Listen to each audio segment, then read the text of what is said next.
Salut les voyageurs, j'espère que vous allez bien. On se retrouve aujourd'hui dans une nouvelle vidéo top 6 des plus puissants fruits selon moi. Si vous n'avez pas vu ma vidéo sur l'équipage de Joyboy partie 2, je vous invite à aller la voir. Et toi, cher voyageur, je te vois. Abonne-toi pour faire partie de l'aventure Logpause et ne manquer aucune vidéo. Vous l'aurez remarqué, mais aucune review n'est sortie sur le chapitre 1048 et j'ai décidé de faire moins de reviews pour le moment, n'ayant pas forcément le temps de les sortir le dimanche. On va donc remplacer les reviews par des vidéos top ou des vidéos théories. Bien évidemment, si un chapitre ouvre la porte sur les théories, on en parlera mais pas forcément dans le format review. N'hésitez pas à me dire ce que vous en pensez. Je tiens à préciser que le classement se fera de manière décroissante, allant du top 6 qui sera donc celui que je considère comme le moins puissant de la vidéo vers le top 1, qui est quant à lui le fruit que j'estime être le plus puissant de tout One Piece. La vidéo contiendra bien évidemment du spoil sur les récents événements du manga. Top 6, Soru no Mi ou fruit des âmes.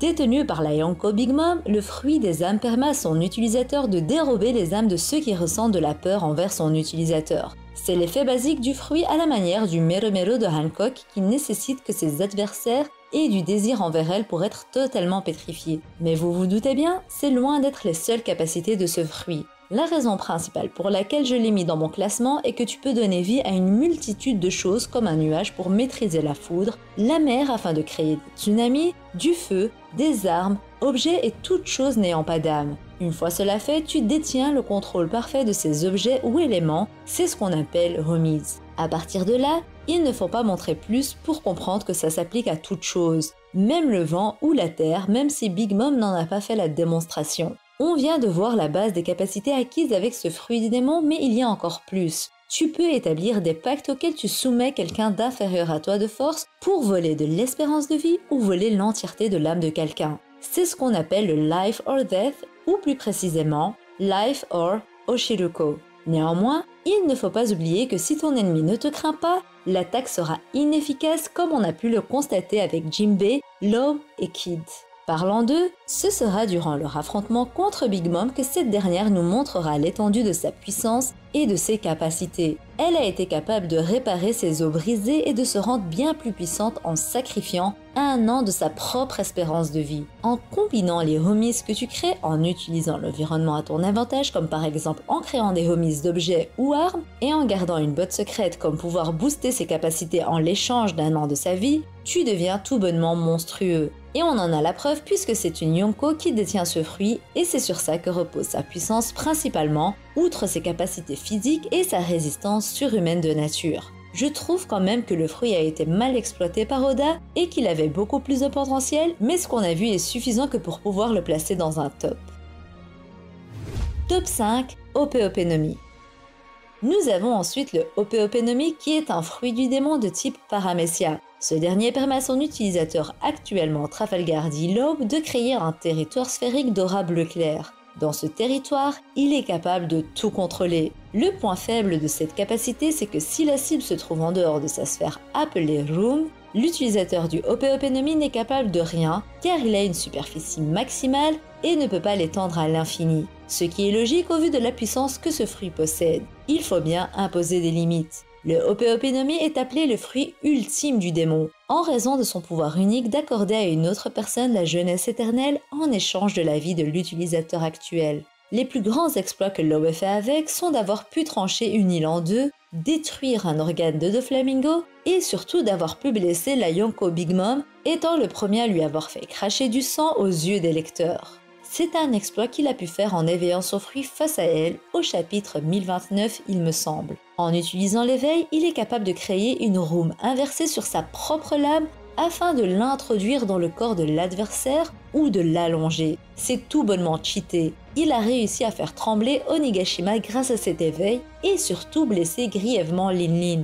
Et c'est bien parce qu'il s'agissait d'elle qu'il a fallu autant d'attaques pour la faire tomber. On notera aussi qu'il est capable de faire disparaître tout bruit dans une room et de faire taire son adversaire. À noter aussi que ce fruit peut offrir l'immortalité à quiconque via l'opération de jouvence. Ce n'est pas quelque chose qui impacte les capacités de Law en combat, mais c'est un point à noter car c'est quelque chose que seul ce fruit possède et que l'immortalité serait tout bonnement le pouvoir le plus puissant si quelqu'un le possédait. Nombreux sont les exploits que Law a fait avec son fruit qui de base était déjà surpuissant et cheaté. Il mérite selon moi largement sa place.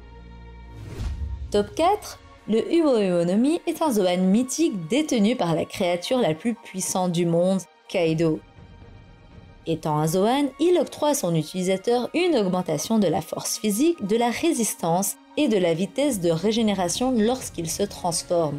Pour Kaido, sa transformation lui permet de devenir un gigantesque dragon. Que ce soit en forme animale ou en forme hybride, Kaido peut maîtriser grâce à son fruit plusieurs éléments, comme le feu, la foudre et la tempête. Il crée même des nuages de feu afin de pouvoir voler ou de faire voler quelque chose.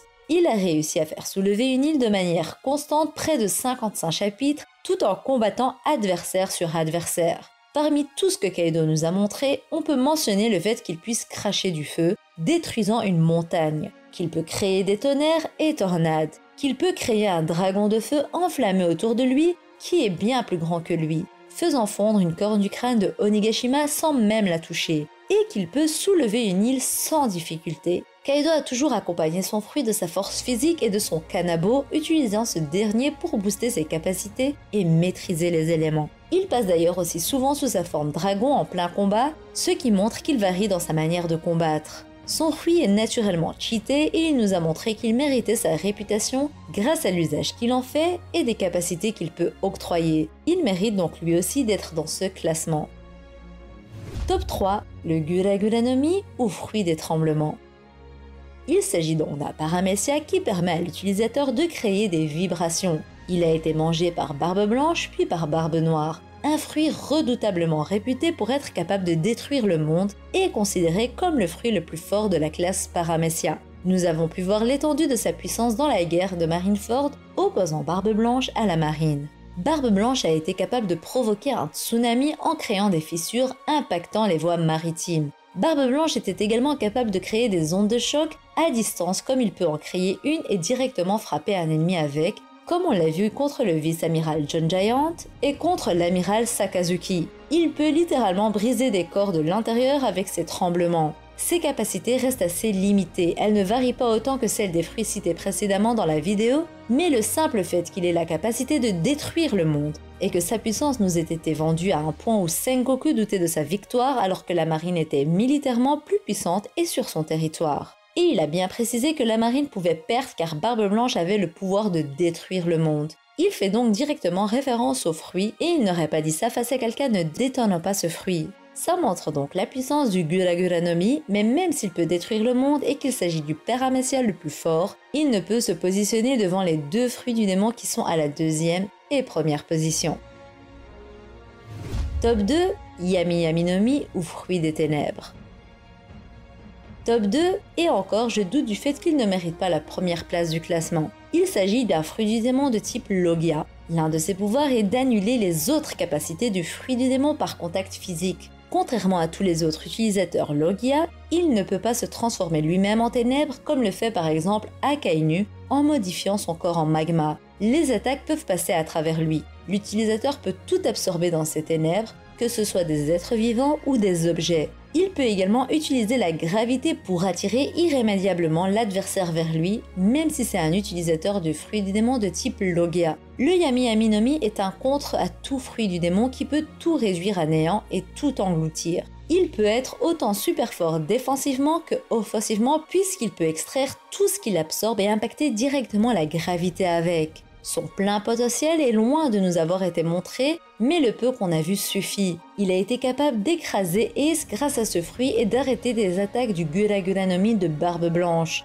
Imaginez juste si Barbe Noire provoquait un énorme trou avec la plus grande force d'attraction qu'il puisse faire, ou qu'il élargissait ses ténèbres sur une zone énorme afin de tout absorber. Ça ne m'étonnerait même pas qu'il puisse engloutir une île entière. Beaucoup pensent qu'il s'agit du fruit du démon le plus puissant car il a l'air effectivement invincible, et surtout parce que Barbe Noire le convoitait, sachant que ce dernier avait lu le livre des fruits du démon. Effectivement, il convoiterait sûrement le fruit du démon le plus puissant. Seulement, dû aux derniers événements dans le manga, un autre fruit a pris la première place. Vous l'avez sans doute compris, le top 1 est le Ito-Itonomi modèle Nika, ou fruit de l'humain modèle Nika. Ce dernier est détendu par Monkey D. Luffy. Il permet à son utilisateur d'avoir un corps élastique, en plus de littéralement pouvoir tout faire. Il n'a aucune limite si ce n'est l'imagination. Depuis la révélation du vrai nom du fruit de Luffy et de son éveil, à savoir le Gear 5, Luffy a montré qu'il détient le fruit le plus ridicule et puissant qui soit. Son fruit n'est pas ridicule dans le sens où il est nul, non. Il est ridicule tellement il est trop fort. Il échappe à toutes les règles, il peut s'introduire dans le corps de ses ennemis, rendre ces derniers caoutchouteux ainsi que son environnement. Il peut saisir des éléments en main comme la foudre par exemple. Il peut encaisser un nombre incalculable d'attaques sans que ça ne lui fasse un réel effet. Prendre la forme d'un géant, produire du feu, etc. Il s'agit là du fruit du démon avec le champ de capacité le plus large qu'il soit. La seule condition pour pouvoir avoir des capacités aussi cheatées que celles de Luffy est d'avoir un esprit créatif et une grande imagination. Si tu ne possèdes pas ça, ce fruit devient alors très limité. Il est donc entre de bonnes mains puisque Luffy a la plus grande créativité de toute l'œuvre comme il nous l'a montré avec les différents Gears et attaques comme le Red Hawk. Même si entre nous, il faisait ça sans savoir que son fruit lui permettait de tout faire avant d'éveiller son fruit et de sortir le Gear 5. Voilà les voyageurs, dites-moi ce que vous en avez pensé. Si vous n'avez pas vu mes dernières vidéos théories, je vous invite à aller les voir. N'oubliez pas de préciser en commentaire sur ma dernière vidéo si vous voulez une nouvelle vidéo concernant Insama et Joy Boy. N'hésitez pas à proposer quel top vous voulez que je fasse prochainement, à partager vos tops et à donner vos avis et opinions sur le mien. Je vous rappelle que mon top est propre à moi. J'attends vos retours et comme d'habitude, je lis et réponds à tout le monde. Sur ce, je vous dis à la prochaine et d'ici là, portez-vous bien. Bisous!